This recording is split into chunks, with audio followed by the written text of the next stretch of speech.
आज हम बात करते हैं बेटा सिंपल माइक्रोस्कोप।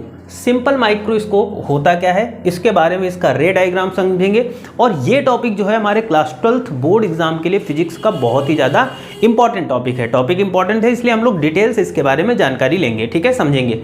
सबसे पहले बात करते हैं, it is instrument which is use to see large image of small object clearly. यानी अगर कोई स्मॉल ऑब्जेक्ट है और वो हमें नहीं दिखाई दे रहा है तो ऐसे ऑब्जेक्ट को देखने के लिए हम सिंपल माइक्रोस्कोप का यूज़ करते हैं, जो कि क्या करता है कि ऑब्जेक्ट की छोटी, यानी जो ऑब्जेक्ट बहुत ही ज़्यादा छोटा है, स्मॉल है, उसकी लार्ज इमेज बना करके हमें बिल्कुल क्लियर दिखाई देती है। किसके द्वारा? सिंपल माइक्रोस्कोप के द्वारा, ठीक है। ये सिंपल माइक्रोस्कोप का एक रे डायग्राम है ना। तो रे डायग्राम की बात करते हैं, जैसा सिंपल माइक्रोस्कोप की बात करते हैं तो एक पाइप टाइप का ले लेते हैं, है ना। यानी ये जो लाइन है ये एक पाइप टाइप की लाइन है भाई, माइक्रोस्कोप में अगर आपने देखा होगा, है ना। और यहाँ पर ले लेते हैं क्या बेटा, एक लेंस ले लेते हैं, ठीक है। लेंस में दो फोकस होते हैं, एक तो फोकस इधर होगा और एक फोकस उधर होगा। अगर आपने लेंस की इमेज फॉर्मेशन के बारे में अगर पढ़ा होगा थोड़ा सा भी, अगर आपने लेंस की इमेज कैसे कैसे बनती है, उसकी जो कंडीशंस हैं उनके बारे में अगर जानते होंगे तो यहाँ पर थोड़ा सा आपको आसानी होगी। तो यहाँ पर क्या करते हैं, यहाँ पर कोई ऑब्जेक्ट ले लेते हैं ए बी, ठीक है। यहाँ पर एक ऑब्जेक्ट रख देते हैं और ये लेंस है, ठीक है भाई। और यहाँ से कोई व्यक्ति आँख से देखेगा, है ना।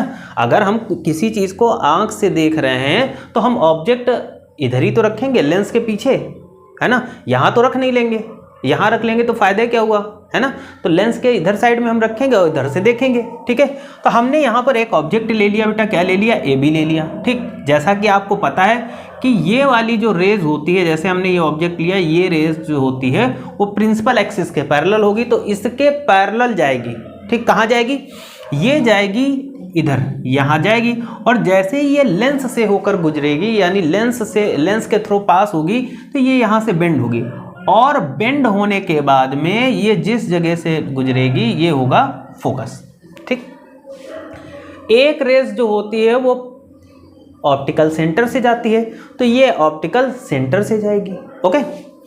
अब यहाँ से क्या होगा, यहाँ से इमेजिनरी रेज, ये देखो ये जो गई है, ये इस तरीके से एक दूसरे को यहाँ पर कट करेंगे। यानी जो ऑब्जेक्ट बनेगा ए डैश बी डैश, ठीक है। यानी जो इमेज बनेगी वो यहाँ पर बनेगी। ये इमेज बनी ए डैश बी डैश, क्या बननी बेटा, इमेज बन गई, ठीक है। और इसकी वजह से, इस इमेज की वजह से यहाँ पर एक एंगल बन रहा है जिसे हम लोग क्या बोलते हैं बेटा, बीटा, ठीक। अब देखो ये वाली जो डिस्टेंस है बेटा, ये वाली जो डिस्टेंस है ये है लेंस से ऑब्जेक्ट की डिस्टेंस, ठीक।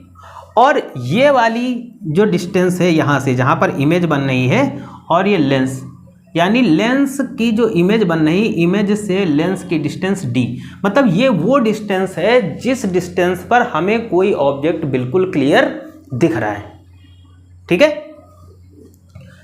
हम इस लाइन को यहाँ पर थोड़ा सा इसको इंक्रीज करेंगे, बढ़ा लेंगे, जिसकी वजह से यहाँ पर इसको नाम दे देंगे A2, ठीक। और इसकी वजह से एक एंगल बन जाएगा जिस एंगल का हम नाम देंगे क्या, अल्फा, ठीक। चलते हैं डेरिवेशन की ओर। तो मैग्नीफाइंग पावर की बात करते हैं बेटा। मैग्नीफाइंग पावर होता है m = बीटा अपॉन अल्फा, ठीक। मान लेते हैं कि एंगल अल्फा और एंगल बीटा बहुत ही ज़्यादा छोटे हैं, ठीक है। एंगल अल्फा और बीटा बहुत ही ज़्यादा छोटे हैं, तो एंगल बीटा को मानेंगे tan बीटा और एंगल अल्फा को मानेंगे tan अल्फा मान लेते हैं, ओके। तो क्या हो जाएगा, m = tan beta upon tan alpha. अब देखो यहाँ पर tan बीटा की बात करते हैं। tan बीटा की वैल्यू क्या होती है, तो AB अपॉन u, AB कहाँ है, ये देखो यहाँ से एक ट्रायंगल मिल रहा है, ऐसे ये ट्रायंगल मिला, ठीक। ये ट्रायंगल, यही तो ट्रायंगल तो बनना, ये है ना, ये यहाँ तक, तो ये A है और ये B है, ठीक है। और ये जो डिस्टेंस है ये U है, ये समझ रहे हो ना।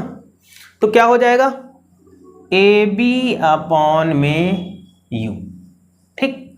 ऐसे ही tan अल्फा की वैल्यू निकालेंगे। तो tan अल्फा क्या हो जाएगा, tan अल्फा के लिए हम ये वाला एंगल ले लेंगे, हाँ ये वाला देखो ट्रायंगल बनना है, ये वाला इमेज के द्वारा, ठीक है, ये बनना। तो क्या हो जाएगा A2B1, ये क्या है, ये बेटा B1 है, A2B1 अपॉन में क्या आ जाएगा, और ये वाली डिस्टेंस यहाँ से यहाँ तक की, ठीक है, मतलब वो डिस्टेंस जिससे हमें कोई ऑब्जेक्ट बिल्कुल क्लियर दिखाई दे रहा है या क्लियर विजन, तो ये हो जाएगा D। वही हमने क्या किया, यहाँ पर वैल्यू रख दी और m इक्वल टू क्या हो जाएगा, इन दोनों को पलट देंगे, ठीक है। अब देखो D क्या होगा, माइनस का होगा, क्योंकि ये इधर लेंस की ओर की डिस्टेंस है, तो D हम माइनस यानी साइन और अगर अपना ले लेंगे, ठीक है। तो पलट देंगे तो ये सारी चीज़ें हो जाएंगी ऐसे, ठीक।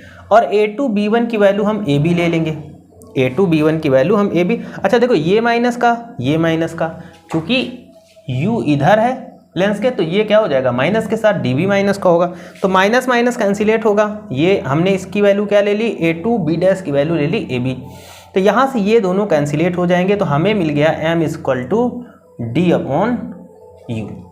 ये फॉर्मूला यहाँ पर हमें मिल जाता है मैग्नीफाइंग पावर। अब देखो, when the image is form at minimum distance for clear vision, ठीक, तो क्या हो जाएगा, v बराबर हो जाता है माइनस का d और u बराबर हो जाता है माइनस का u। तो लेंस के फॉर्मूले से, लेंस का फॉर्मूला जैसा कि आपको पता 1/f equal to 1/v minus 1/u, ठीक। v की जगह हमने माइनस का d ले लिया और u की जगह माइनस का u ले लिया, ठीक है। तो देखो यहाँ पर क्या होगा, ये माइनस प्लस हो जाएगा, ये माइनस हो जाएगा, ठीक है।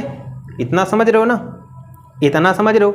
तो यहाँ पर फिर हम क्या करेंगे, यहाँ पर देखो, यहाँ पे हम थोड़ा सा बता दे रहे हैं आपको, 1/f बराबर हो जाएगा माइनस का 1/d और प्लस का 1/u, ये हो जाएगा, ठीक। अब हम क्या करेंगे, इसी इक्वेशन में दोनों साइड इधर भी और इधर भी क्या करेंगे, हम d से मल्टीप्लाई कर देंगे। तो हम बोथ साइड d से मल्टीप्लाई करेंगे तो कुछ इस तरीके से आ जाएगा और d से d कैंसिलेट हो जाएगा। तो यहाँ पर d/f बराबर हो जाएगा माइनस का 1 प्लस d/u, और d/u बराबर क्या होता है, ये होता है m के इक्वल में मैग्नीफाइंग पावर, ये इसके बराबर होता है। तो d/f, ठीक है, और माइनस का 1 प्लस m, तो हमें मैग्नीफाइंग पावर निकालनी है। तो मैग्नीफाइंग पावर m बराबर क्या हो जाएगा, 1 को हम इधर ले आएंगे, 1 को हम उठा लाएंगे इधर, तो ये प्लस का 1 प्लस d/f, ये फॉर्मूला हमारा आ जाएगा, ठीक है। तो टॉपिक इंपॉर्टेंट है, छोटा है, बहुत ही ज़्यादा डिफिकल्टी टॉपिक नहीं, पर हाँ इंपॉर्टेंट टॉपिक है, पेपर में पूछा जाता है, इसलिए आप इसको तैयार कर लीजिएगा। आज के लिए इतना ही रखते हैं। Thank you for this class.